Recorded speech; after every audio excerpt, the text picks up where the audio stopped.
boa noite a todas e todos os amigos aqui do programa Geringonça.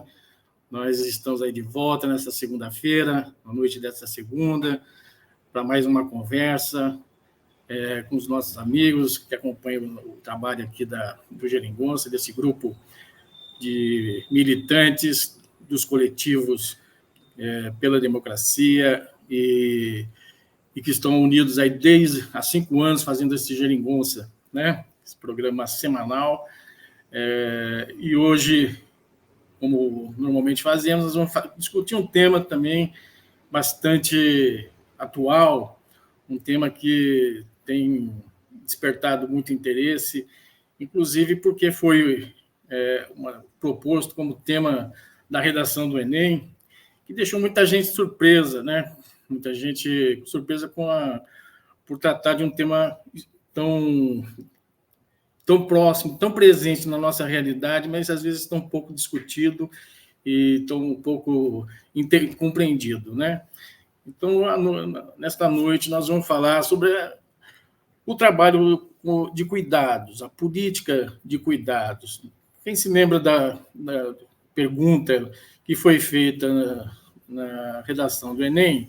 Se lembrar que o tema proposto foi desafios para o enfrentamento da invisibilidade do trabalho de cuidado realizado pela mulher no Brasil. Esse foi o tema sugerido no Enem. E desde então a gente muita gente tem falado sobre o tema.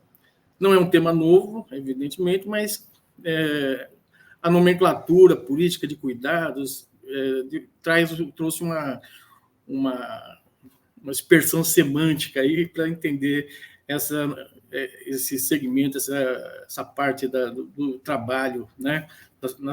Do trabalho social. E para falar, então, sobre esse assunto, nós vamos convidar 2 pessoas que estão bastante enfronhadas nesse tema. A Rosane Silva, que está aqui. Rosane, seja muito bem-vinda. E a Tica Moreno, que também já está aqui com a gente, Tica e Rosane. Então, sejam bem-vindas. Eu vou apresentar aqui a Rosane, apesar dela ser muito conhecida aqui entre nós, do nosso grupo. Ela que é uma militante que atua muito próxima aqui conosco aqui no Geringonça, que participou de vários programas, na produção de vários programas, e que hoje ela está como convidada aqui. A Rosane é secretária nacional de Autonomia Econômica do Ministério das Mulheres, atualmente. Ela já atuou como assessora especial do gabinete do ministro do Trabalho no governo Dilma. Ela coordenou, nessa época, a política de gênero e do Subcomitê de Igualdade de Gênero. Ela foi secretária nacional de Mulheres da CUT e coordenou a campanha pela igualdade de oportunidades na vida, no trabalho e no movimento sindical, e a campanha pela paridade nas instâncias da CUT. Ela foi uma das coordenadoras da Vigília Lula Livre, lá em Curitiba, e da campanha Lula Livre, né, onde todos nós convergimos e onde tivemos a oportunidade de conhecer mais de perto o trabalho da Rosane e andarmos juntos aí colados na militância desde então, né? Então, Rosane, bem-vinda. Para nós é uma honra ter você aqui conosco, né? E a Tica Moreno, ela é doutora em Sociologia pela Universidade de São Paulo, militante da Marcha Mundial das Mulheres, ela é pesquisadora do sistema de trabalho de cuidado, economia feminista e capitalismo digital. Ela é pesquisadora associada à rede CUID, de Cuidados, Direitos e Desigualdades. Trabalho publicado nessa área é um capítulo chamado Economia do Cuidado na Era Digital, no livro Novas e Velhas Desigualdades na Era Digital, editado pelo Instituto Lula e pela Fundação Perseu Abramo. Então, cumprido aí o currículo das nossas convidadas de hoje, eu vou primeiro abrir um pouco a fala aqui para a Rosane, para dar suas saudações iniciais aí, Rosane. E depois a gente inicia a nossa conversa especificamente sobre o tema que a gente vai tratar aqui hoje, tá bom? Obrigada, Fernando. Uma boa noite a você, a toda a equipe aqui do Geringonça. Queria estar aqui de volta com vocês. Como o Fernando disse, no período passado a gente esteve muito junto, tanto na campanha Lula Livre, como aqui, né, na produção do Geringonça. Então, para mim, é uma alegria estar aqui com vocês, apesar de uns dias muito tristes para meu povo gaúcho, que está vivendo toda a situação de calamidade, né, fruto, infelizmente, desse capitalismo, dessa sociedade que está nos matando, né, todo dia. Então, para a gente está sendo um período muito difícil. Estou acompanhando de perto tudo que está acontecendo no estado, porque a minha família toda mora lá, meus amigos. A gente tem muitos amigos lá, né, Tica? Então, estamos acompanhando de perto esse processo. Mas é uma alegria estar aqui conversando de um tema tão importante para a política brasileira, né? A gente, desde que chegou aqui no governo federal, no Ministério das Mulheres, e o próprio nome da secretaria que eu estou conduzindo tem a ver com esse tema que a gente vai debater hoje, que é a Secretaria Nacional de Autonomia Econômica e Políticas de Cuidado, e a gente está coordenando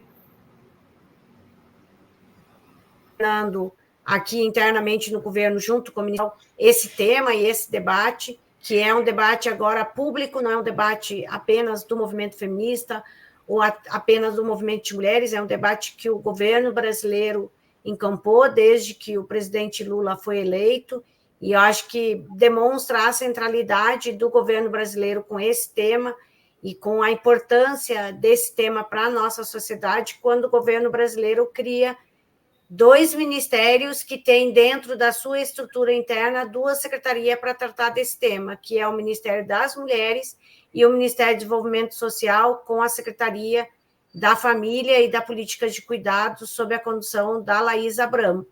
Então, para mim, é uma alegria muito grande estar aqui hoje debatendo esse tema com toda a equipe do Geringonça e todas as pessoas que, historicamente, assistem aqui o nosso programa. Legal, Rosane, obrigado pela aceitar o nosso convite, mas, né, desde já, nosso agradecimento. É um tema tão presente, tão instigante, e que você está tão envolvida, vai ser muito importante para nós conhecer um pouco do trabalho que vocês estão fazendo na secretaria, nos ministérios que estão envolvidos aí na criação dessa política. E, Tica, nossas boas-vindas a você. De onde você está falando? Como é que você está envolvida com o tema dos cuidados? Fala um pouquinho só da sua atuação acadêmica e pessoal, um pouquinho, dá uma pincelada para a gente entender mais ou menos como é que você tem tratado esse tema, se aproximou desse assunto dos trabalhos de cuidados. Então, boa noite, todo mundo. Bom, primeiro dizer que para mim é bom dia, porque no caso, nesse momento específico, eu estou falando do outro lado do mundo, estou morando em Pequim por um tempo, mas a minha presença aqui não tem muito a ver com o tema do cuidado especificamente, apesar de que conhecer a forma como a China tem lidado com, principalmente, o envelhecimento da população e o cuidado de idosos aqui tem sido super interessante. Mas a minha entrada nesse tema do cuidado tem a ver com a militância, né? E aí você foi apresentando a Rosane e todas as coisas que ela já fez na vida, e eu fui me lembrando que quando eu conheci Rosane era secretária de mulheres da CUT. E eu sou militante da Marcha Mundial das Mulheres, e a CUT sempre foi fundamental nessa construção, e na Marcha Mundial das Mulheres a gente constrói um feminismo que tem muito a ver com o cotidiano da vida das mulheres, e a gente parte da vida para mudar a vida, né? Para mudar o mundo, da vida das mulheres, mudar o mundo. E para nós, assim, sempre foi fundamental em qualquer processo de formação política e de elaboração entender o que é a divisão sexual do trabalho, como a divisão sexual do trabalho é estrutural na opressão das mulheres. Então, a partir daí, bom, de muito tempo de militância, né, Rô, e com o conjunto da marcha, essa questão do cuidado sempre foi colocada, às vezes não com esses termos, né? Foi sempre colocada a partir da compreensão de que a gente tem nessa sociedade uma separação do que é trabalho de homem, do que é trabalho de mulher, que no mercado de trabalho hierarquiza, né, o trabalho de homens e mulheres, e ao mesmo tempo que faz essa separação entre o que é produção e o que é reprodução. E a partir da vida das mulheres, do trabalho das mulheres, a gente vê que o trabalho doméstico e de cuidados é uma coisa incontornável. As mulheres são responsáveis por isso, são responsabilizadas por isso na nossa sociedade. E como você trouxe logo já no começo, na questão colocada do Enem, isso é totalmente invisível, né? Isso inclusive, às vezes é muito naturalizado, né? Como se fosse um trabalho que as mulheres precisam fazer por ser mulheres, como se as mulheres aprendessem naturalmente, assim, soubessem naturalmente cuidar dos outros e fazer todo o trabalho doméstico e tirar o lixo do banheiro, porque são coisas muito concretas, né? Quando a gente pensa no trabalho doméstico e de cuidados. Então, minha entrada nesse tema tem a ver com isso, com a militância, com a formação política, com a construção da Marcha Mundial das Mulheres, e aí eu fui me encaminhando junto com a militância também para as coisas da pesquisa. Eu estudei trabalho de cuidado de crianças pequenas e o direito à creche em São Paulo, e sigo nesse tema atualmente estudando trabalho de cuidado nas plataformas digitais. Então é isso, estou bem feliz de estar aqui com vocês nessa minha manhã. Eu já conheço o Geringonça há mais tempo, mas é a primeira vez que eu estou aqui, é um prazer. Acho que vai ser bem legal. Legal. Obrigado, viu, Tica, pela estar falando aí do outro lado do planeta e ter aceitado o nosso convite. De fato, para nós é uma satisfação enorme. Eu vou fazer uma pergunta geral, para a gente entender um pouquinho melhor, antes de a gente abordar a formulação das políticas públicas de cuidados, a gente entender um pouco, porque, do ponto de vista conceitual, o que exatamente hoje a gente pode chamar como... Eu tratei como economia do cuidado, mas o que a gente pode dizer como... o que envolve o trabalho de cuidados, né? A gente tem sempre uma vinculação imediata com o trabalho no âmbito doméstico, do cuidado, né, no âmbito doméstico, mas é um pouquinho mais do que isso, não é? Eu gostaria de entender um pouco esse marco, que é o marco conceitual hoje, né, desse trabalho que a gente podia chamar, então, do trabalho de cuidado, né? O que ele envolve? Onde ele acontece, em que tipo e como é que a gente pode comparar com outras instâncias aí do mundo do trabalho, para a gente entender um pouco do que a gente está falando, né? Então, eu não sei se eu começo com a Tica ou com a Rosane. Rosane, você quer falar um pouquinho sobre esse assunto aqui para a gente? Assim, tentar para a gente enquadrar um pouco, delimitar melhor o tema dos cuidados? Então, Fernando, a gente tem, como eu disse, debatido desde o ano passado, quando a gente chegou aqui no governo, logo em maio, a gente já instituiu o nosso GTI, que está tratando desse tema, e a gente passou um período importante debatendo exatamente o que seria o marco conceitual da política de cuidado, e inclusive ouvindo a sociedade de modo geral, ouvindo as mulheres que atuam no movimento feminista, as mulheres que atuam no movimento de mulheres, mas também ouvindo os outros públicos, né, pessoas com deficiência, pessoas idosas, e as comunidades, por exemplo, a comunidade indígena, a população negra, em especial as mulheres que vivem nos quilombos, e também a comunidade LGBT, e a gente tem trabalhado muito com o conceito de que o cuidado ele é um trabalho cotidiano, né? Ele é feito, que tem como princípio, né, a reprodução e a sustentação da vida humana. Então, ele é essencial no cotidiano de cada pessoa, seja desde o nascimento até a nossa velhice. Todos nós precisamos de cuidado em algum momento da nossa vida. Muitas vezes, no nosso cotidiano, quando a gente está numa fase adulta e saudável, a gente necessita menos de cuidado, mas a gente necessita de cuidado.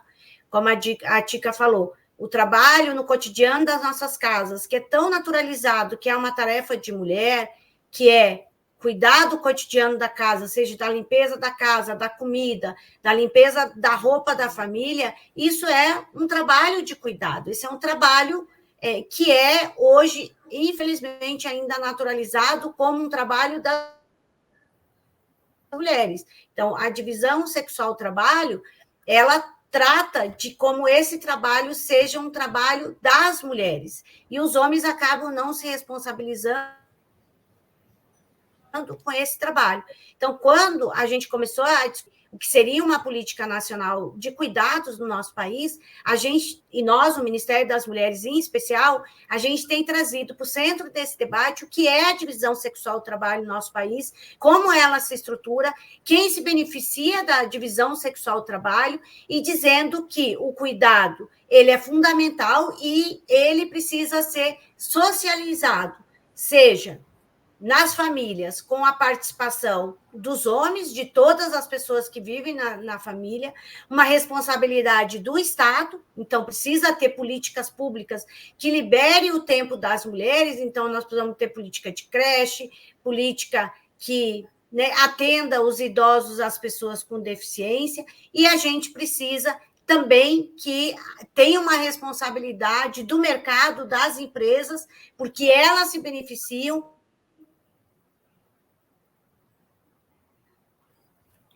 do trabalho cotidiano, seja nas nossas famílias, seja em outras famílias, porque tem o trabalho doméstico remunerado também. Está dando uns cortezinhos. Então, a sociedade... Está tendo corte, está tendo cortando, Tá, pelo menos para mim aqui está cortando um pouquinho. Mas vamos terminar a sua fala aí para você concluir o que você está falando. Vamos ver se dá para sair e entrar de novo, tá, Rô? Tá. Não, mas eu trabalhando assim, para encerrar, é isso, assim, de que o cuidado ele tem que ser uma responsabilidade de todo mundo, então tem que ser uma responsabilidade do Estado, da sociedade, das famílias, e dentro das famílias, em especial dos homens, e das empresas, e não apenas uma responsabilidade de nós, mulheres, que hoje o cuidado, o cotidiano, né, das nossas vidas, hoje tem sido uma responsabilidade quase que exclusiva das mulheres. Então, portanto, a gente tem que socializar o cuidado para que as mulheres possam ter o seu tempo livre para elas definir o que elas cotidiano, né, e do cuidado no cotidiano das nossas casas, que as mulheres possam definir livremente se querem participar da política, se querem participar do mercado de trabalho, se querem não participar de nada, ter o seu tempo livre para fazer o que elas quiserem, mas não o que hoje a gente tem, que a sociedade nos impõe no cotidiano das nossas, que o trabalho doméstico, ele é uma responsabilidade quase que exclusiva das mulheres. Então, eu vou sair e voltar, é isso? Vamos ver se melhora se você sair e voltar. Enquanto isso, eu vou conversando aqui com a Tica, e aí vamos ver se melhora um pouquinho a conexão, tá bom? Ok. Beleza. Então, Tica, eu acho que na mesma linha do que a Rosane aí nos colocou, já explicando um pouco o que são as questões mais cruciais, né, do trabalho dos cuidados, né? essa desigualdade, a divisão sexual do trabalho. Como é que você problematiza e nos apresenta, então, as questões principais que estão colocadas no tema dos cuidados? Tá, acho que, bom, eu fico ouvindo a Rosane e fico pensando nesse momento no Brasil, e acho que é realmente fundamental a gente ter no nosso governo uma perspectiva integral do cuidado, e que tem esses dois ministérios assim à frente, né, da construção da política, e que tem essa preocupação em ter um bom marco conceitual, uma boa visão do que são os cuidados, porque quando a gente do que a gente fala do cuidado, às vezes é tudo e não é nada, né? E a perspectiva que a gente tem trabalhado há muito tempo nos movimentos é que de considerar o cuidado um trabalho, né? Isso significa considerar o cuidado um trabalho, tanto quando ele é realizado de forma não remunerada, como quando ele é realizado de forma remunerada, seja dentro dos domicílios ou em serviços, em creches, na sociedade como um todo, né?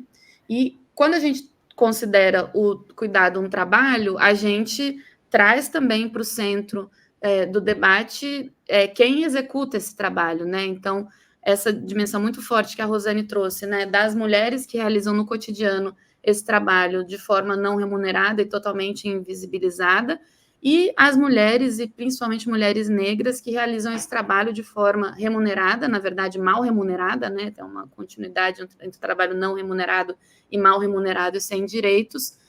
Então, essa perspectiva mais integral do cuidado tem esse horizonte de transformação. E aí, junto com isso também, essa questão de quem são os beneficiários do cuidado, né? Assim, quem se beneficia com os cuidados, tanto se a gente pensa as pessoas com algum nível maior de dependência, né, seja crianças pequenas, idosos com algum nível de dependência, pessoas de qualquer idade, mas também a gente fala, né, muito no movimento feminista que os homens que são considerados autônomos na sociedade também são beneficiários desse cuidado realizado no cotidiano. E também com essa perspectiva de que a gente pensa no cuidado e nas atividades que compõem o cuidado, e a gente pensa nas atividades que são cuidado direto, que tem a ver com uma interação direta com outra pessoa, com o cuidado da vida de outra pessoa. Às vezes isso tem a ver com um apoio nas atividades cotidianas de higiene, de alimentação e tudo mais. Mas também tem o cuidado indireto, ou que são as pré-condições do cuidado, que muitas vezes é realizado sem essa interação direta com outra pessoa, mas que também é fundamental, né? Então, se para o cuidado direto, a alimentação, a gente pensa, por exemplo, numa pessoa idosa que já não consegue, está com algum nível de dependência, que não consegue se alimentar sozinha, então precisa de apoio para a alimentação. Você tem que preparar essa refeição e você tem depois que lavar a louça dessa refeição. Às vezes é a mesma pessoa que faz isso, e às vezes não é. Então, mas esse processo de fazer a comida, ele é fundamental para o cuidado direto dessa pessoa em questão. Então, acho que essa perspectiva integral que a Rosane estava trazendo, assim, é fundamental. E acho que também é fundamental nessa nossa perspectiva que a gente não fala sobre... Claro, né, toda a sociedade, todos os países têm a sua forma de organizar o cuidado nessa relação entre as responsabilidades das famílias, e daí sempre tem esse peso das mulheres, do papel do Estado, do papel do mercado, mas a gente tem que falar do cuidado muito concreto situado no nosso país, né, na organização social do cuidado totalmente injusta e totalmente marcada também pelas outras desigualdades, né, não só de gênero, mas de classe e raça, e isso tem sido fundamental no nosso debate político, numa perspectiva de transformação da atual organização social injusta do cuidado. E aí a gente tem uma perspectiva, inclusive, mais ampla de situar esse nosso debate do cuidado também no atual momento que vive o país, e de trazer, por exemplo, questões relacionadas ao combate à fome e a possibilidade da gente ter serviços, por exemplo, de alimentação que estão relacionadas com o combate à fome, mas também estão relacionadas com a socialização desse trabalho cotidiano de preparar as refeições. Então, acho que isso é um potencial assim que a gente tem visto e trabalhado bastante assim na nossa perspectiva da agenda brasileira, né, de uma política transformadora da atual situação de organização social injusta dos cuidados. E não é por acaso assim que em momentos de crise assim a gente vê essa compreensão mesmo nossa de cuidados e essa complexidade que envolve o cuidado sendo mobilizada na esfera pública. Então, agora, por exemplo, a Rosane trouxe no início da nossa conversa essa situação no Rio Grande do Sul, que a gente tem visto a mobilização de uma série de organizações e com muito protagonismo das mulheres, inclusive, para garantir as condições básicas de sobrevivência e de cuidado da vida, muitas vezes relacionado com a alimentação, com a higiene, com as condições materiais, assim, do cotidiano, muito protagonizado pelas organizações populares, com base numa solidariedade que a gente tem construído, inclusive, com muita força desde a pandemia, né? E que é fundamental para a organização da vida, a organização das comunidades. Então, essa perspectiva que o cuidado ele tem essa centralidade no âmbito doméstico, mas na nossa sociedade, o âmbito da comunidade também ele é muito fundamental e a gente precisa entender isso com muita força para conseguir potencializar as transformações a partir das práticas concretas que a gente tem de cuidado da vida em comum. Eu iria por aí. Sim. Uma questão que eu acho que para a gente também entender um pouco, acho que tem duas coisas que eu gostaria de colocar para uma reflexão nossa aqui, e para entender um pouco melhor como que o tratamento do trabalho com os cuidados ele envolve uma série de outras questões. Por exemplo, nós temos do lado de quem necessita de cuidados, nós temos uma rede, né, uma rede protetora, e temos um conjunto de políticas e de instituições que... então, nós vamos falar do Estatuto do Idoso, o Estatuto da Criança, o Estatuto da Pessoa com Deficiência, que estabelece ali todos as necessidades e a garantia dos direitos de que essas pessoas tenham garantidos aí a sua existência, né? Como que, ao colocar a questão de uma política nacional, você junta esses elementos das políticas já existentes, né, e dá uma certa unidade a esse conjunto de direitos e tudo mais. Ou seja, é uma coisa nova que nós estamos criando, nós estamos amarrando algumas coisas, alguns direitos que são considerados essenciais, tanto do lado de quem necessita dos cuidados, como daqueles que executam os trabalhos de cuidados, né? Não sei se eu consegui me fazer entender aí, mas porque às vezes a gente fala assim, mas por que a gente vai tratar de uma política? Essas coisas não estão já mais ou menos organizadas em outros lugares, tal? Por que é necessário a gente fazer uma discussão sobre a política de cuidados especificamente? Como que a gente transformar esse assunto num assunto integrado com os demais temas?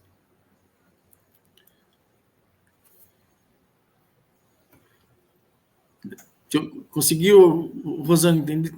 Deixa eu ver aqui. Voltei. Voltou? Vamos ver se não vai cortar agora. Não, eu acho que, Fernando, é importante, porque o que a gente tem debatido, inclusive aqui no governo, e chegou um momento que a gente se deparou com isso. A gente falou, já tem um conjunto de serviço que o Estado oferece, e para quê, né? Mais uma política, um plano nacional de cuidados, já que tem um conjunto de serviços que o Estado já oferece. Mas quando a gente vai olhar, vamos olhar o caso das crianças, né? Que é o que a gente tem de mais consistente no nosso país, forte, né, que tem toda uma política, né, para a primeira infância em especial. Mas quando a gente vai olhar para isso, a gente ainda tem um déficit muito grande de creche, temos um déficit muito grande de escola de tempo integral. A gente tem um outro problema que a gente tem enfrentado e que tem sido algo muito importante que o conjunto das mulheres em todas as áreas tem trazido, que é exatamente que hoje a política de creche ou a política de escola de tempo integral muitas vezes não está atendendo às necessidades das famílias, em especial das mulheres. Porque hoje nós temos os horários de creche, de estágio das mulheres. Uma mulher que vive na periferia e trabalha no outro lado da cidade, até ela sair da sua casa, chegar no trabalho, ou até mesmo retornar para a sua casa, tem muitas mulheres, em especial as mulheres dos grandes centros urbanos, elas levam 2, 3 horas para chegar até o seu local de trabalho. Significa que se eu vou trabalhar às 7 horas da manhã, eu tenho que sair de casa às 5 horas da manhã, no máximo. Não tem creche aberta às 5 horas da manhã, não tem escola de tempo integral às 5 horas da manhã. E a hora que essa mulher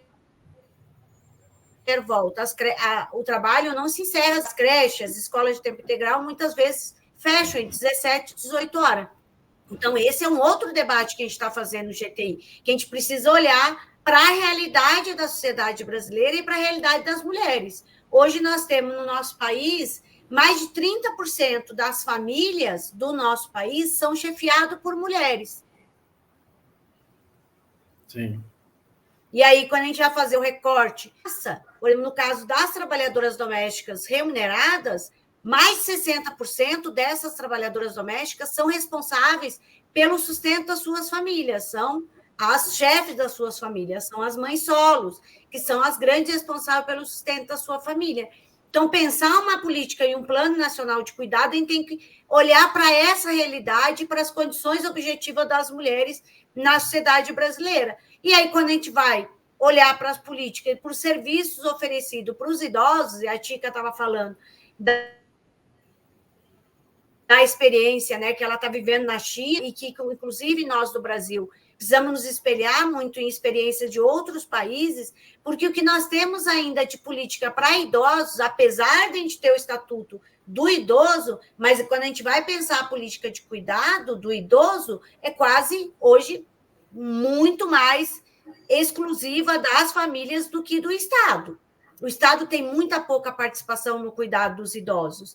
A gente tem alguma outra política pontual e são políticas de municípios. Nós não temos uma política estruturada enquanto Estado brasileiro para atender os idosos. A mesma coisa as pessoas com deficiência ou até mesmo as pessoas doentes, porque muitas pessoas, em algum momento da sua vida, ficam doentes, requerem cuidados mais cotidianos, e aí não tem uma política de Estado para atender essas situações. Então, no GTI, a gente tem discutido muito sobre essa perspectiva, de que todos nós, em algum momento da nossa vida, precisamos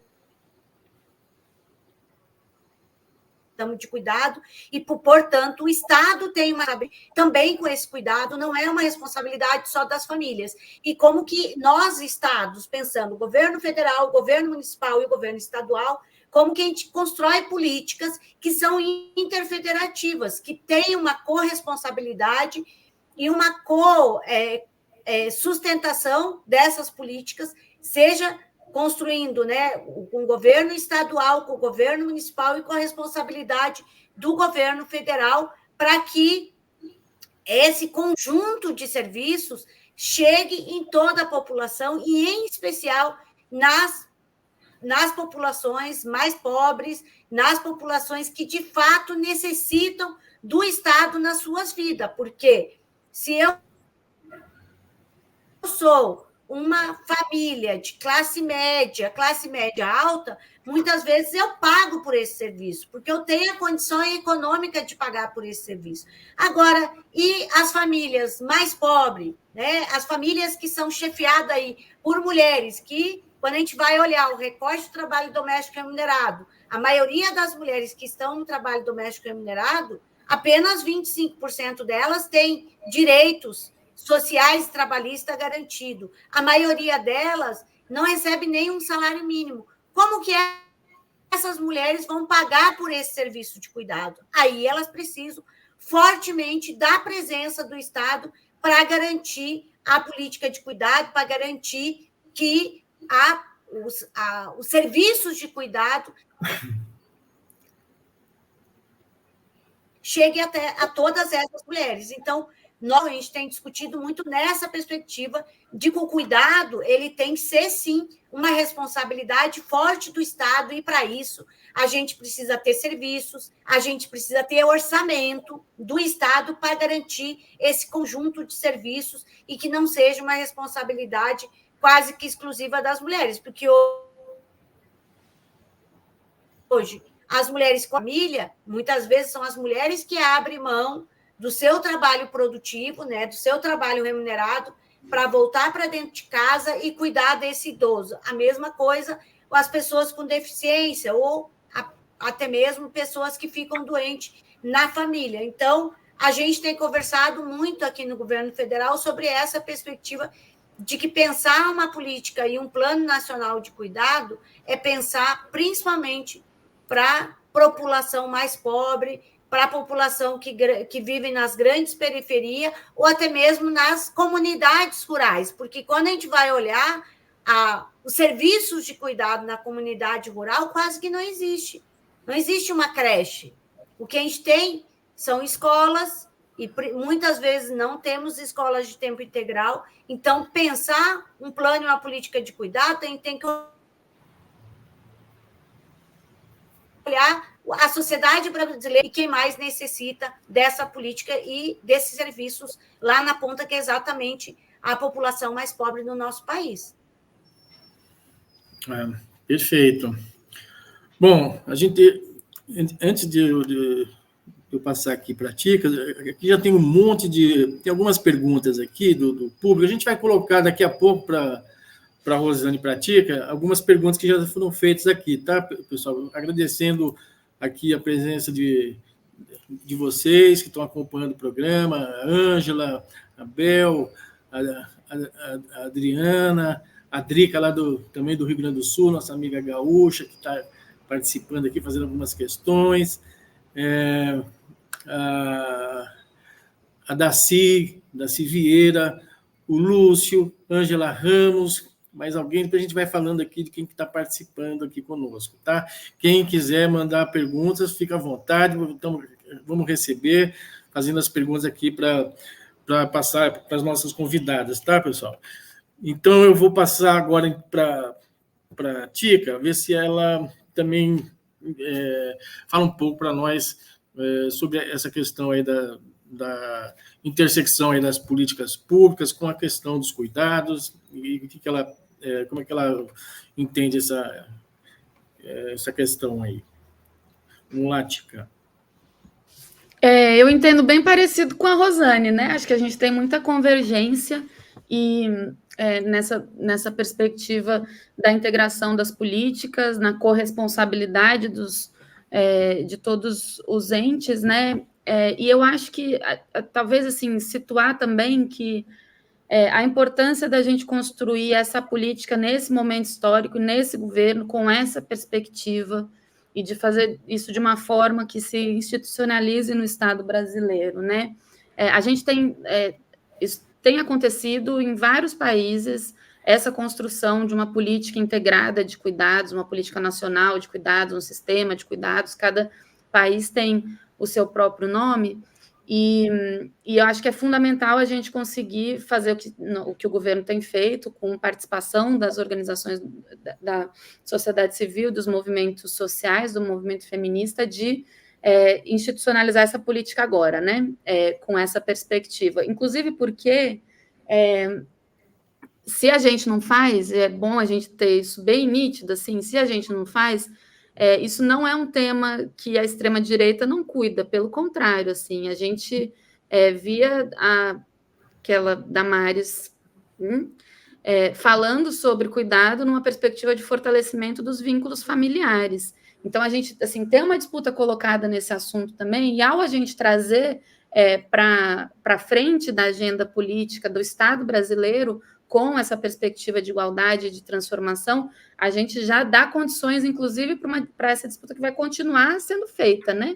A gente sabe também que não é só desenhar uma política que ela vai ser automaticamente aplicada, porque a gente vai ter uma permanente disputa para ter investimento, para ter recurso, para que garanta os direitos das trabalhadoras dos serviços de cuidado, mas também para as trabalhadoras domésticas, para as cuidadoras domiciliares e tudo mais. Então, eu queria situar também nesse lugar da disputa e situar também esse debate do cuidado e da política de cuidados no âmbito da disputa da economia também, né? Quando a gente fala, traz o trabalho de cuidados para o centro do debate público, a gente também está fazendo um debate sobre as prioridades da economia e no nosso acúmulo mais do movimento feminista e desse feminismo popular que a gente constrói a partir da Marcha Mundial das Mulheres, com muito acúmulo da economia feminista, que traz essa perspectiva de que, ao colocar o cuidado e a sustentabilidade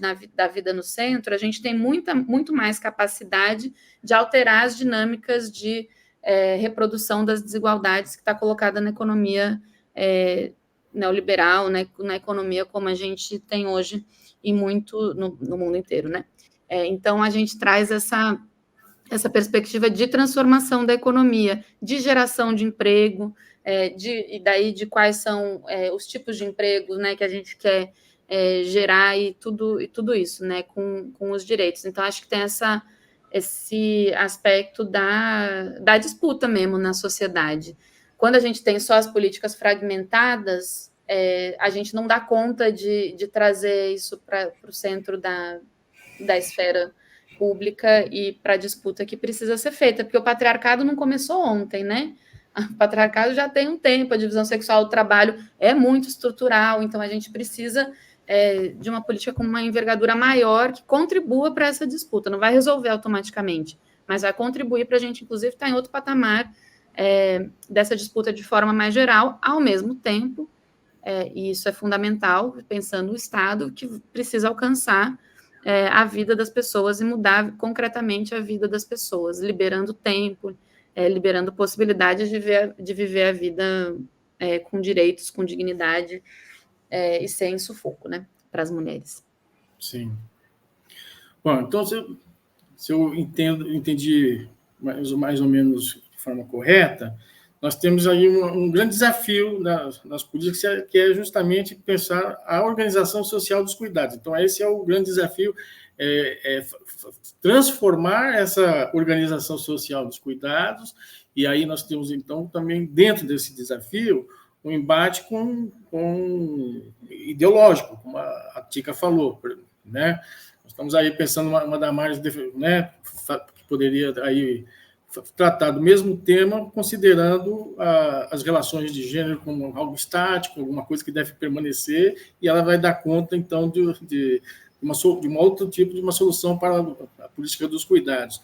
Nós estamos, então, diante de um desafio que também é uma disputa ideológica, uma disputa que envolve aí todas as nossas dimensões das desigualdades de gênero, desigualdade de raça, né, e as questões também culturais e territoriais, que são muito distintas, né, também. Nós estamos vendo aí também eu acho que nesse aspecto a gente precisa pensar como é que são os cuidados também do ponto de vista das diferenças regionais, como eles se colocam, né? E diante desse desafio é que eu pergunto para a Rosane, depois também para a Tica. Então, nós temos, nesse momento, é um momento que a gente pode considerar um momento privilegiado para a gente pensar essas grandes transformações,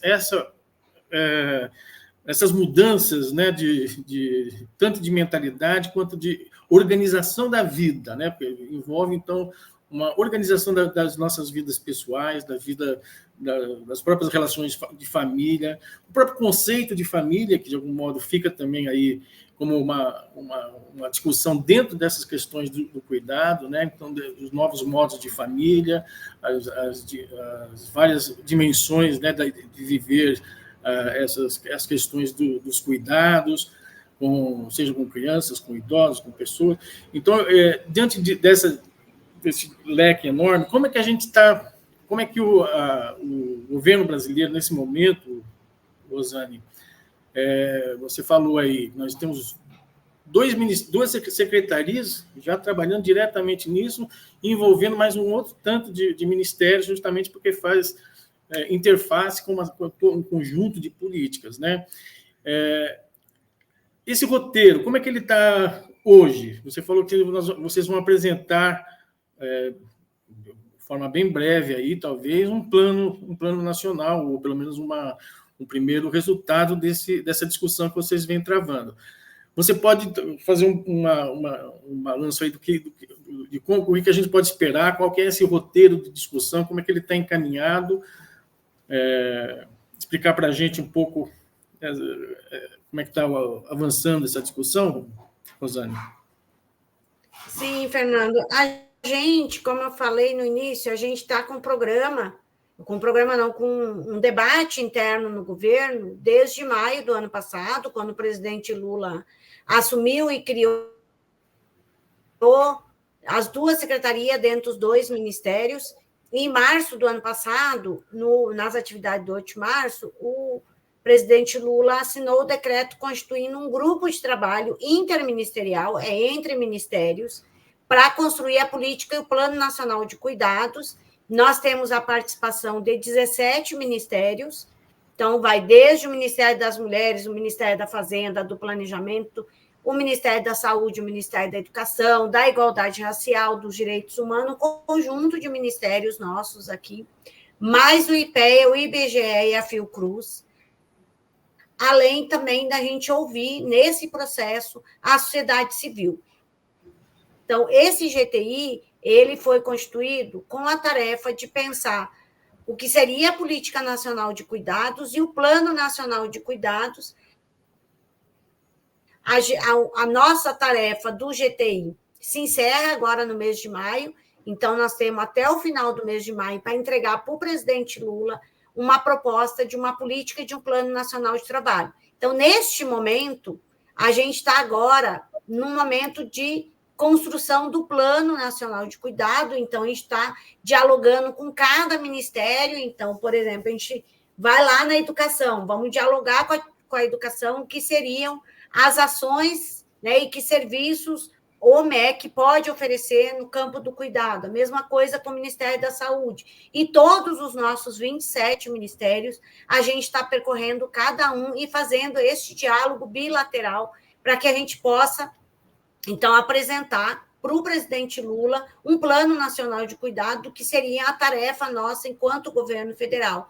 Mas também a gente fazendo esse diálogo com estados e municípios para a gente garantir o processo interfederativo e, inclusive, a governança deste plano e dessa política, porque a gente sabe que, no nosso caso brasileiro, a gente precisa muito da atuação de estados e municípios, em especial os municípios, porque a educação básica acontece lá no município, a saúde, né? A saúde básica acontece muito lá no município, então, envolvimento muito forte dos municípios nesse processo. E também, nesse processo, desde o ano passado, a gente tem construído rodas de conversa, momentos de escuta do governo federal com a sociedade civil. Então, escutamos o movimento de mulheres, o movimento feminista, as organizações sociais, seja os sindicatos. No ano passado, durante a Marcha das Margaridas, a gente fez várias rodas de conversa sobre o tema, na Marcha das Indígenas, com as mulheres negras, com as mulheres LGBTs, a gente tem feito esse debate, envolvendo com os conselhos nacionais, seja o Conselho Nacional de Participação Social, mas também o Conselho Nacional da Pessoa Idosa, Conselho Nacional de Direitos das Mulheres. Então, uma escuta na sociedade para a gente, a partir dessas escutas e dessas demandas levantadas pela sociedade brasileira, a gente construir a política e o Plano Nacional de Cuidados. Então, como eu disse, agora a gente está neste momento de elaboração das ações do plano e a gente pretende, até o final deste mês, entregar para o presidente Lula, e a partir, então, dessa entrega, o presidente Lula define o que serão as entregas para a sociedade brasileira. Mas no nosso caso, em especial, do Ministério das Mulheres, a gente tem trazido com muita força para o centro desse debate, que é isso que a gente já falou aqui, a Tica, eu também já falei disso, que é a gente enfrentar o que é a divisão sexual do trabalho, como ela estrutura as relações sociais e a nossa vida de nós mulheres. Então, para nós, do Ministério das Mulheres, qualquer política ou plano nacional de cuidado, se ele não enfrentar esse debate, se ele não tiver serviços que, de fato, liberem o tempo das mulheres, a gente nunca vai construir a sociedade igualitária que tantos nós sonhamos. Porque a gente sabe que hoje, por exemplo, as mulheres, quando as mulheres são maioria na informalidade do nosso país, isso tem muito a ver com o tema do cuidado. Porque as mulheres, como elas não têm o serviço de cuidado, seja com as crianças, seja com os idosos, seja com os doentes, as mulheres acabam se dividindo o seu tempo. Então, no tempo que a criança está na escola, a mulher vai lá fazer um trabalhinho, né? Um trabalhinho no sentido que é algo informal, para garantir o sustento da sua família. Então, a mulher vai ser a diarista, ou ela vai fazer alguma coisa para vender na rua, para ela garantir o sustento da sua família. E isso acaba estruturando o que são as relações na sociedade e perpetuando esse cenário de desigualdade que a gente vive. Hoje, por exemplo, quando a gente vai olhar os dados, as mulheres são a maioria que vive na extrema pobreza do nosso país. Isso tem a ver com todo esse debate que a gente está fazendo aqui. Enquanto a gente não enfrentar o que é a divisão sexual do trabalho, como ela impacta no nosso cotidiano, na nossa vida enquanto mulheres, em especial das mulheres mais pobres, as mulheres negras deste país, a gente nunca vai avançar numa sociedade justa, igualitária, que nós, mulheres, sejamos respeitadas, né? Sejamos sujeitas de plenos direitos no nosso país. Hoje, por exemplo, quando a gente olha para a estrutura do Estado, para os espaços de poder, as mulheres são minoria nas câmaras de vereadores, as mulheres são minoria no parlamento brasileiro. Isso não tem a ver também com esse debate do que é a divisão sexual do trabalho? Então, são temas que nós temos trazido para o centro desse debate. O ano passado, em céu com isso, a gente fez duas políticas, né? Construímos duas políticas. Uma delas, que é a gente fazer esse debate na sociedade do que é a divisão sexual do trabalho. Então, a gente soltou um edital o ano passado que trabalhou exatamente com a formação e aí com as organizações sociais para a gente produzir debates na sociedade sobre isso, e um segundo edital que é a gente garantindo já algum serviço na perspectiva do que é a responsabilidade do Estado com a política de cuidado. Então, a gente fez um edital o ano passado, exatamente pensando que seriam as lavanderias comunitárias do nosso país, que o Estado possa oferecer esse serviço para as famílias, em especial para as mulheres, aonde o Estado se responsabiliza com o cuidado das roupas da família e possa liberar o tempo dessas mulheres para as mulheres poder fazer do seu tempo o que ela quiser, em especial poder fazer a sua formação, a sua qualificação, para ela poder ter uma vida plena de direitos. Então, a gente tem trabalhado muito aqui no Ministério das Mulheres com essas duas perspectivas, de oferecer o serviço, mas também fazer esse debate na sociedade do quanto o cuidado ele tem que ser responsabilidade de todos e não somente das mulheres. Legal. Bom, Tica, antes de eu vou passar para você falar com a gente aqui também um pouco sobre o que é a rede Cuide, falar um pouco do seu trabalho acadêmico, né?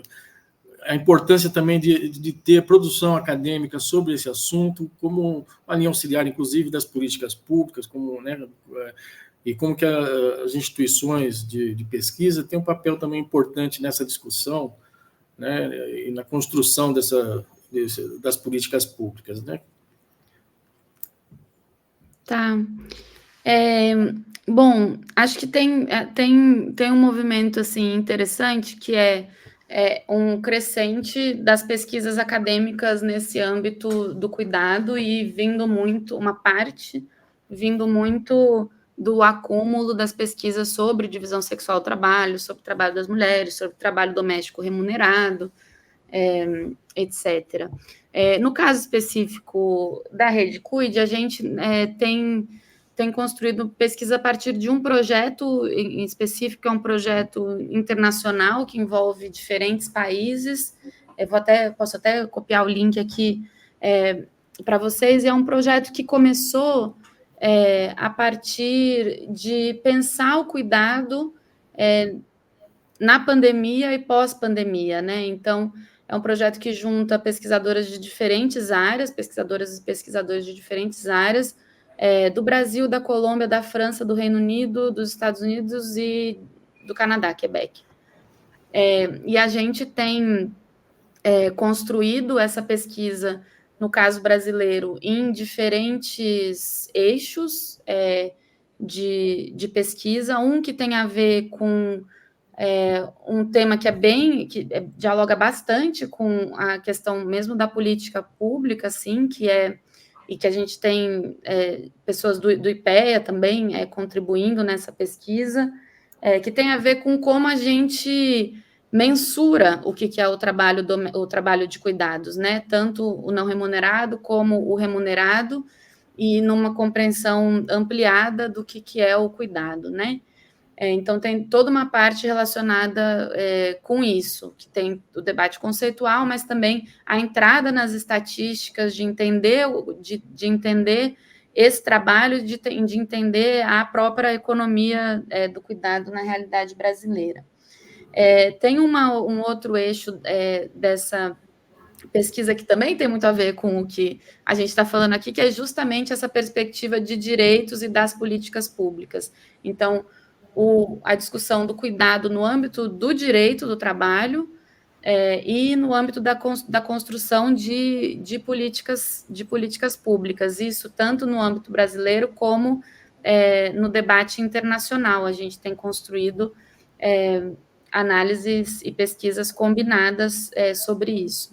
E um outro eixo muito relacionado com as trabalhadoras de cuidado, né? Tanto o trabalho doméstico quanto as cuidadoras domiciliares.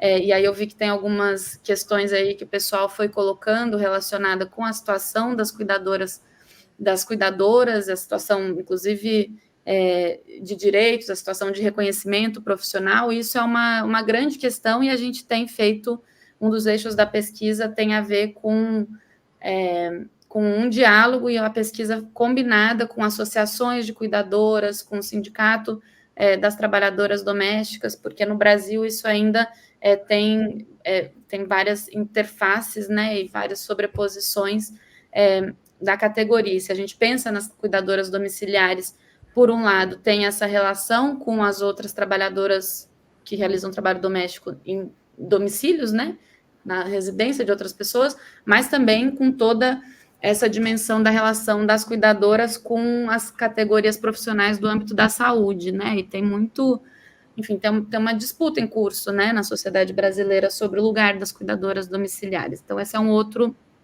eixo da nossa pesquisa.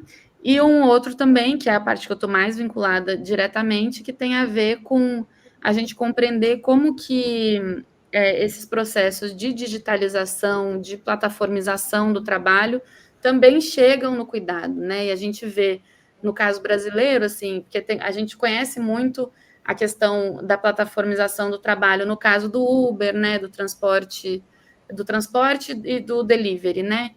Dos entregadores. Mas tem crescido bastante também a plataformização, no caso do trabalho doméstico e de cuidado, e a gente tem analisado isso, o que isso significa em termos de práticas de trabalho, de intensificação do trabalho, e é um assunto que também é muito invisível, porque se a gente pensa nos entregadores, além de toda a luta que eles têm feito, você sai na rua, você vê os entregadores com as suas mochilas, né? No caso das trabalhadoras domésticas, por exemplo, que são vinculadas às plataformas, você não vê, você não sabe quem elas são. Elas estão sendo assim, o trabalho delas gerenciadas pelos algoritmos das plataformas, elas indo de um lugar para o outro, e também invisibilizadas por essa dinâmica. E é muito doido, né? Porque a gente vê, no Brasil, se a gente olha historicamente, a gente vê que o trabalho doméstico remunerado, das trabalhadoras domésticas remuneradas, antes tinha aquela modalidade que era feito pelas mensalistas, né? E aí que foi se intensificando o trabalho para o que fazia na semana inteira, se você pensa numa mensalista, aí tem que fazer numa diária. E a gente sabe, inclusive, que mesmo com depois da PEC e com a regulamentação do trabalho doméstico, as diaristas que não fazem o trabalho em mais de duas vezes no mesmo domicílio, elas não têm o acesso necessariamente aos direitos trabalhistas. Então, a gente sabe que tem uma intensificação do trabalho, essa quantidade de trabalho de uma semana, num dia só. E agora, com as plataformas, a gente tem visto as diárias de 3 horas, então não é mais um dia, são 3 horas para fazer um conjunto de tarefas que faria num dia, que faria numa semana, e ainda umas modalidades de limpeza expressa, assim, limpeza expressa que é tipo 1 hora e meia. E o que isso significa no trabalho, no corpo, na vida dessas trabalhadoras. Então, a gente tem pesquisado isso também numa perspectiva internacional, que é um ganho também dessa pesquisa. Eu vou botar o link aqui. No Brasil, a pesquisa está sediada no SEBRAP, em São Paulo, mas tem uma rede de pesquisadores e pesquisadoras em diferentes estados, diferentes universidades. E também tem um conselho, e aí no conselho tem tanto organizações, movimentos sociais, como instituições do Estado brasileiro, inclusive relacionadas ao processo de construção da política de cuidado. Então, é por aí que a gente tem construído, tentando fazer essa ponte, né, entre as pesquisas e os sujeitos políticos do tema do cuidado, né? Porque a pesquisa a gente não faz simplesmente para publicar e botar na estante, né? É vinculado com esse processo nosso de querer mudar o mundo, né? Transformar essa situação de desigualdade. É isso. Legal, Tica. É bom, foi bom a gente saber como é que está funcionando essa produção também, é muito importante. Aqui você acabou, já acho que respondendo algumas perguntas que foram colocadas já aqui pelo pessoal que está acompanhando a nossa discussão aqui, o nosso bate-papo. Então, eu só vou nomear aqui as perguntas, e se sobrar alguma dúvida, alguma coisa que vocês possam ainda responder, aí em seguida vocês fazem põem essas respostas. O Lúcio está perguntando aqui se é possível remunerar o trabalho da dona de casa, né? Essa é uma questão que o Lúcio coloca.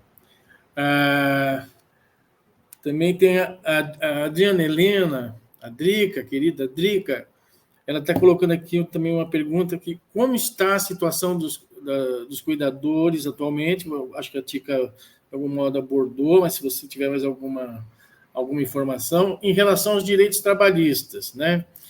Isso aí, não sei se a Tica quiser desenvolver um pouco mais também, seria legal para a gente entender como é que é essa questão das cuidadoras, que, de fato, né, virou quase que uma profissão que você está dizendo aí entre dos aplicativos, né? Que está muito inserida nessa utilização dos aplicativos. Então, era legal a gente saber um pouquinho também como está funcionando isso e quais os direitos que estão sendo garantidos ou que estão sendo desrespeitados, né? A Ângela Ramos pergunta como está contemplado o tratamento psicológico para esses casos?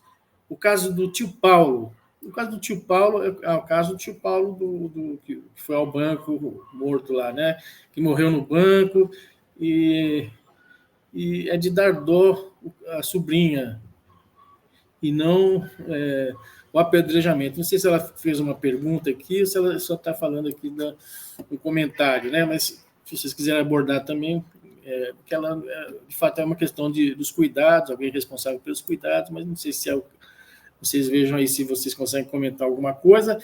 E a Bel Frontana, a Bel está perguntando aqui, o que seria uma política de cuidado que envolva empresas, que envolva o capitalismo, uma vez que a invisibilidade dada em grande parte por esse sistema que se favorece do trabalho do cuidado, ou seja, o Estado brasileiro tem condições de trazer as pessoas que cuidam como uma categoria?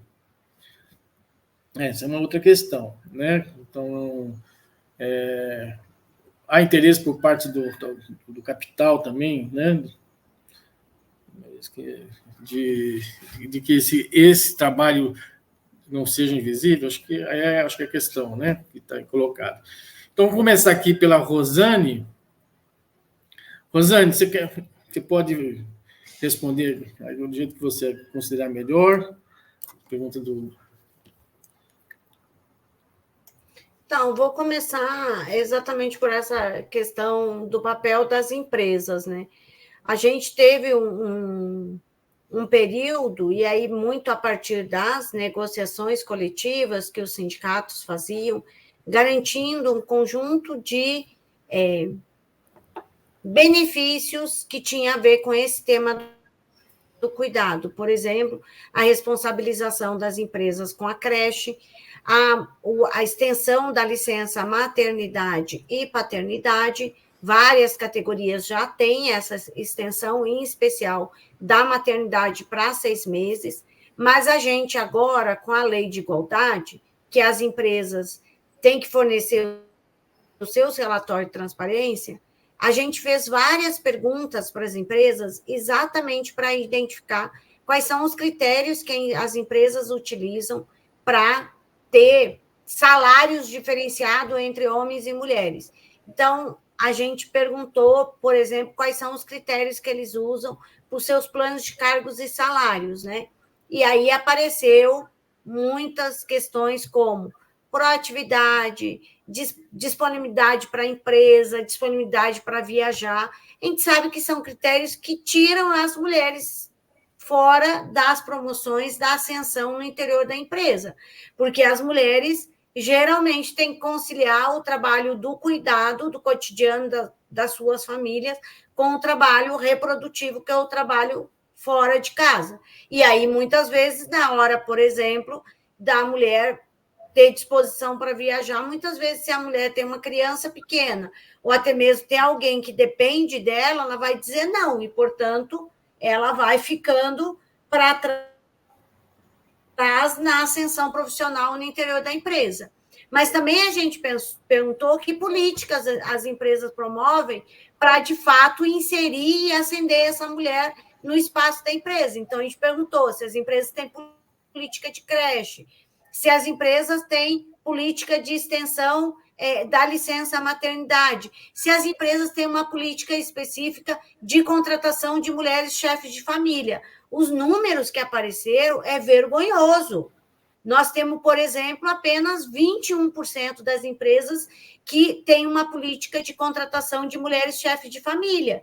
Se essas famílias, o salário, a renda das mulheres é fundamental para a sustentação da sua família, por que nós ainda somos discriminadas no mundo do trabalho, onde o nosso salário ainda é considerado um aporte para a família e não um salário que estrutura a vida cotidiana daquela família? Então, isso demonstra para nós, e aí respondendo já a questão da Bel, que tem um conjunto de políticas e de serviços que as empresas são responsáveis e precisam oferecer. Nós, inclusive, quando eu atuava no movimento sindical, a gente sempre trazia o debate de que a gente quer creche pública de qualidade. Então, as empresas, nós não estamos querendo que as empresas tenham suas creches no interior da empresa, mas ela tem que se responsabilizar, inclusive, com este serviço e com as condições para que as mulheres possam acessar esse serviço e garantir esse serviço para as mulheres que estão no interior da sua empresa. Então, esses são alguns exemplos de políticas que as empresas podem promover para, sim, se responsabilizar com esse cuidado que hoje ainda é único e exclusivo das mulheres. E também a gente tem debatido no âmbito do GTI, quando a gente instalou o GTI, a gente assinou um protocolo de intenções, que é um conjunto de medidas que a gente estava se comprometendo enquanto governo federal, em especial com as trabalhadoras domésticas remuneradas.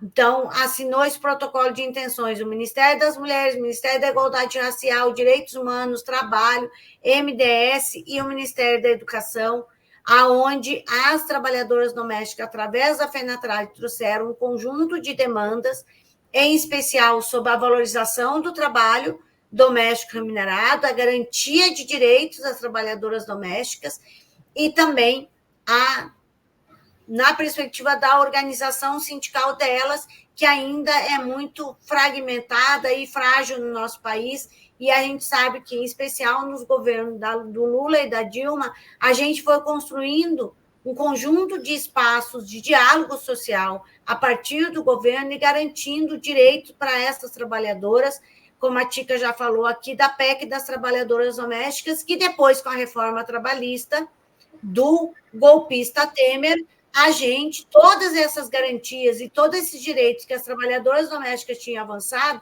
a gente retrocedeu. E hoje a gente vive uma situação no trabalho doméstico remunerado muito parecido com outras categorias, onde os trabalhadores eles são demitidos e são obrigados a ter uma pessoa jurídica para ter o seu trabalho de volta. Tem dados aí que mostram que é assustador. Vamos pegar o caso de São Paulo.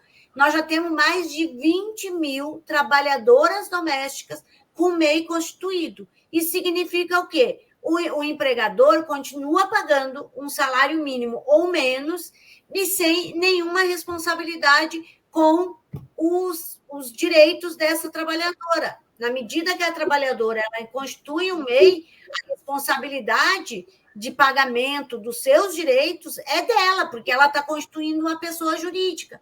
Imagina uma trabalhadora doméstica que ganha um salário mínimo, se ela vai pagar a Previdência Social. Não, gente. E não é porque ela não queira, é porque o salário dela não dá para ela pagar uma Previdência Social. Então, o que a gente tem debatido é a gente precisa valorizar esse trabalho. São 6 milhões de mulheres que vivem desse trabalho remunerado no nosso país. A Tica trouxe aqui o tema dos aplicativos, que também... E quem ganha com os aplicativos? Alguém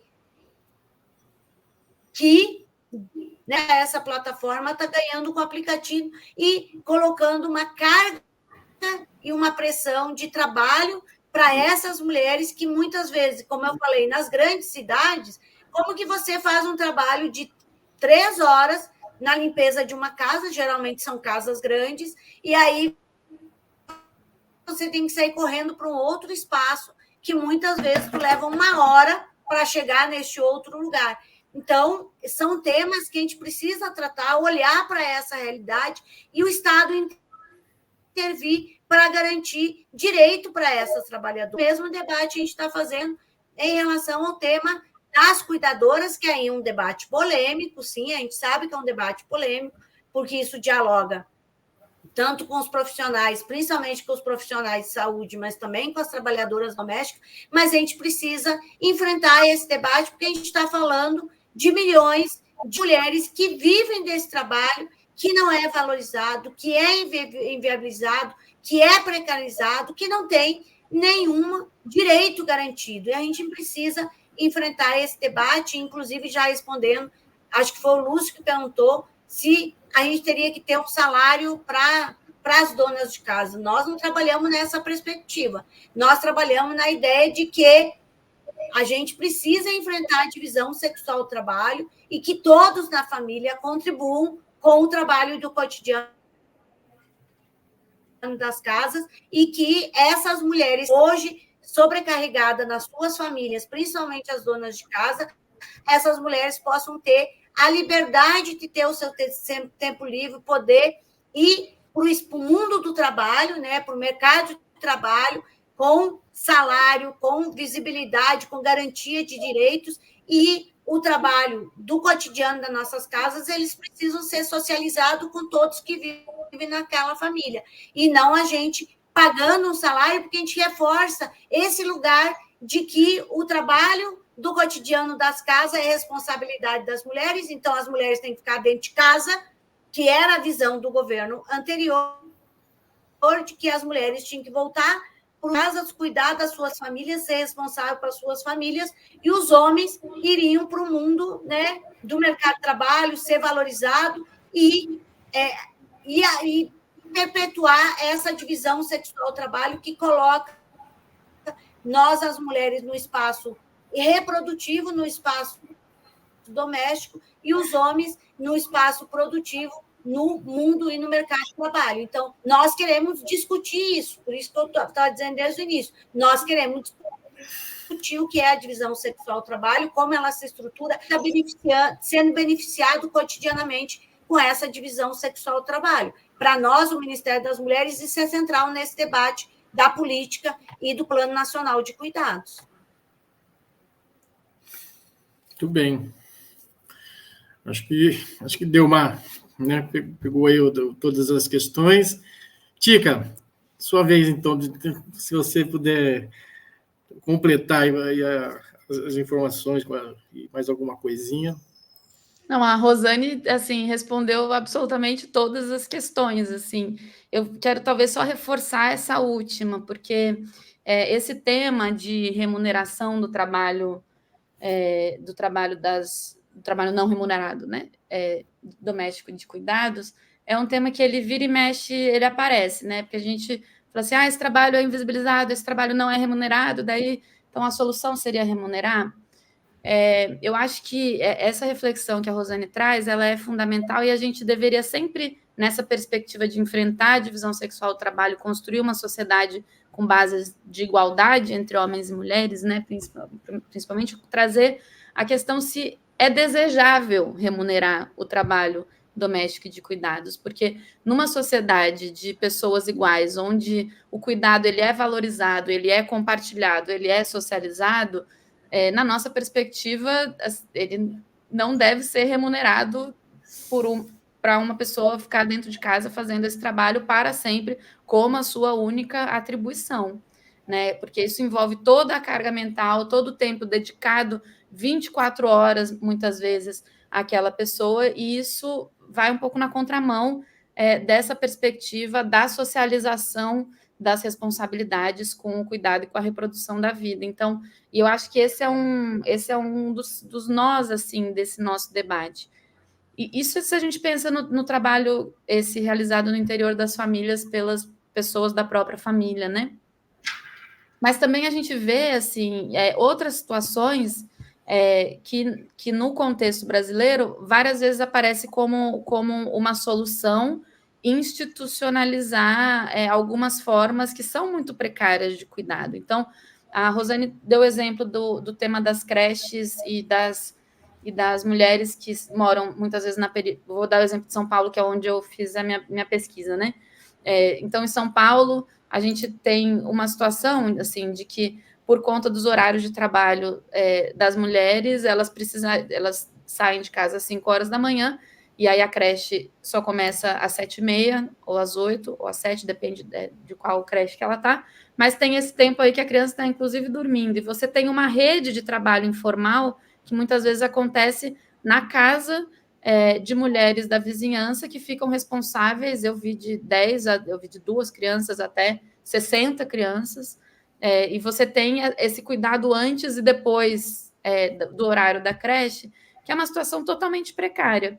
E vira e mexe a gente vê também como solução institucionalizar essa figura e remunerar essa figura da mãe crecheira, né? Que se chama mãe crecheira. A gente não gosta desse termo, mas é como as pessoas conhecem, né? E aí eu acho que a gente tem que sempre trazer para o centro do nosso debate. Se a gente está falando sobre uma transformação da sociedade, da organização do cuidado, assim, que tipo de cuidado é o cuidado desejável que a gente quer, né? Para as pessoas que cuidam, para garantir o direito das pessoas que cuidam e para garantir também os direitos e as condições das pessoas que são cuidadas, né? A gente tem essa perspectiva de quanto mais nos processos coletivos de compartilhamento da responsabilidade, inclusive entre as pessoas que cuidam, melhor, inclusive, são as condições e a qualidade desse cuidado que é ofertado. Então, essa perspectiva de garantir o direito de quem cuida e o direito de quem é cuidado é fundamental na nossa perspectiva de transformação. Mas isso. Muito bem. Bom, a gente está chegando aqui próximo do nosso encerramento aqui do programa de hoje. Eu já vou agradecendo muitíssimo a Rosane Silva, nossa companheira de luta, e por se voluntariar de vir aqui no Cine Geringonça discutir esse tema que a gente considera tão importante, tão legal a gente discutir, do jeito que a gente foi discutido aqui, ampliando um pouco, inclusive, a nossa compreensão sobre as questões que estão colocadas, né, para esse plano, as mudanças, né, as mudanças que são necessárias, né, para que esse plano tenha êxito. E eu vou perguntar para vocês, então, justamente quais os desafios que vocês acham são os principais desafios para a gente implementar essa transformação, tanto na reorganização do que a gente pode chamar do trabalho de cuidados, e se vocês puderem apontar, quais são os principais obstáculos também. Quais são são obstáculos de que natureza vocês consideram os mais relevantes? Natureza econômica, dos interesses econômicos, culturais, porque envolve mudanças culturais também profundas, afetivas, culturais, né, de um ponto de vista, enfim, da organização da vida das pessoas. E então, se vocês possam fazer esse apanhado geral e a impressão de vocês qual quais são os principais desafios, os principais obstáculos que vocês enxergam pela frente. Podemos começar com a Rosane. Então, Fernando, acho primeiro agradecer muito essa oportunidade de a gente poder conversar sobre um tema tão importante, tão relevante para a sociedade brasileira. Muitas vezes as pessoas acham que o central é discutir a economia, não que não seja, isso é muito importante, mas trazer com centralidade esse debate, para nós, é fundamental, inclusive para a gente enfrentar os obstáculos que a gente terá pela frente em relação a esse tema. E aí eu acho que uma forma, inclusive, da gente superar esses obstáculos é exatamente a gente cada vez mais tornar público esse debate. Eu acho, e a gente iniciou o programa falando da prova no Enem, eu acho que ela foi um fator muito... Era um debate muito a partir de quem está produzindo na academia, ou do movimento de mulheres, movimento feminista, ou até mesmo da gente que está aqui no interior do governo agora fazendo esse debate. Então, para nós, aqui no governo federal, em especial do Ministério das Mulheres, para nós, central nesse próximo período é exatamente a gente cada vez mais tornar público esse debate como sendo um debate estruturante, fundamental para a reorganização e para a organização e para a sustentação da vida humana. Então, a gente sempre tem falado que é muito importante que a gente reproduza esse debate, seja em espaço como esse, que é um espaço, né, das redes sociais, mas também que a gente possa produzir esse debate, seja nos parlamentos, seja lá na Câmara de Vereadores do menor município do nosso país, seja através das organizações sociais, né, dos nossos movimentos sociais, organizando esse debate, que a gente possa debater isso no cotidiano das nossas famílias, das nossas casas, a gente enfrentar esse debate, porque várias pessoas aqui falaram também das condições emocionais e psicológicas das pessoas que cuidam, né, e das pessoas que são cuidadas, porque é isso, principalmente as mulheres, elas abrem mão da sua vida para retornar para dentro de casa e cuidar de alguém que necessita